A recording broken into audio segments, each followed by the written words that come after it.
আরো একটা অদ্ভুত জিনিস আমি লক্ষ্য করলাম, কিছু গোলাপি রঙের ফুল গাছ। সবচেয়ে ভয়ের বিষয়টা হলো এই পার্কটা নদীর একেবারেই পারে। জায়গাটা হলো মানিকগঞ্জের সিংগার থানা বিনোদপুর নদীর পাড়ের একটা পার্ক। কিন্তু অদ্ভুত ব্যাপারটা হলো এই পার্কে কোনো সিকিউরিটি গার্ড নেই, নেই কোনো মালি, নেই কোনো লোকজনের ভিড়ও। সবকিছু যেন হঠাৎ করে ফেলে রেখে চলে গেছে সবাই। দেখতেই পাচ্ছেন চারপাশ একদম শুনশান, কিন্তু টিকিট কাউন্টার একেবারেই ফাঁকা। তবে একটা জিনিস আছে, কিছু অদ্ভুত আচরণের বাচ্চা যারা পার্কের ভিতরে ঘুরে ঘুরে খেলছে। তাদের দেখে মনে হচ্ছিল তারা যেন অনেক আগ থেকেই এখানে আছে। আমি ভাবলাম যেহেতু কেউ নেই, আমিও একটু ভিতরে ঢুকে দেখি।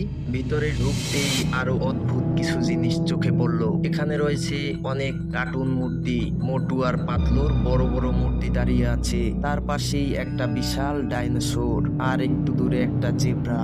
কিন্তু আশ্চর্যের বিষয় হলো এইসব জিনিস থাকা সত্ত্বেও পুরো জায়গাটা একেবারেই পরিত্যক্ত, যেন বহুদিন ধরে কেউ এখানে আসেই না। আরো একটা অদ্ভুত জিনিস আমি লক্ষ্য করলাম, কিছু গোলাপি রঙের ফুল গাছ আছে এখানে। এমন ফুল আমি আগে কখনো দেখিনি। গাছগুলো শুধু অদ্ভুতভাবে ছড়িয়ে আছে, মনে হচ্ছে কেউ যেন ইচ্ছা করে সাজিয়ে রেখেছিল। কিন্তু এখন আর কেউ নেই এখানে। সবচেয়ে ভয়ের বিষয়টা হলো এই পার্কটা নদীর একেবারেই পারে। নদীর বাতাস আসছে, চারপাশে শুধু গাছের শব্দ। কখনো কখনো মনে হচ্ছিল কেউ যেন দূর থেকে তাকিয়ে আছে, কিন্তু কাছে গেলে কেউ নেই।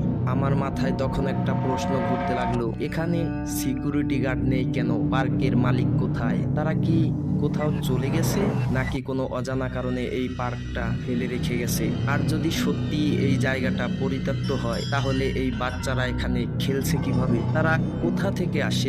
হয়তো দিনের বেলা বলে সবকিছু স্বাভাবিক লাগতেছে, কিন্তু আমি ভাবছিলাম যদি অন্ধকার নেমে আসে এই নদীর পাড়ে, তখন হয়তো এই জায়গাটা অন্যরকম হয়ে যায়। কারণ অনেক সময় পরিত্যক্ত জায়গায় দিনের আলো আর বাতাসের অন্ধকার দুইটা সম্পূর্ণ আলাদা গল্প বলে। আমি আর ওই বাচ্চারা মিলে পুরো পার্কটা ঘুরে দেখলাম। তারপর ভাবলাম দিনের বেলা যখন আসি তখনই এখান থেকে বের হয়ে যাওয়াই ভালো। কারণ কে জানে রাতে হয়তো এখানে এমন কিছু ঘটে যা সাধারণ মানুষের চোখে ধরা পড়ে না। হয়তো সেই কারণে আজ এই পার্কটা এতটা নীরব, এতটা ফাঁকা আর এতটা রহস্যময়। যদি আপনারা চান আমি আবার কোনো একদিন রাতে এই জায়গায় আসব, রাতের বেলা এই নদীর পাড়ের পরিত্যক্ত পার্কে আসলে কি ঘটে এইটা জানার চেষ্টা করব, তাহলে অবশ্যই চ্যানেলটাকে সাবস্ক্রাইব করুন। ভিডিওটি ভালো লাগলে লাইক করবেন। আমি মেহেদি আজকের মতন বিদায় নিচ্ছি। আল্লাহ হাফেজ, ভালো থাকবেন।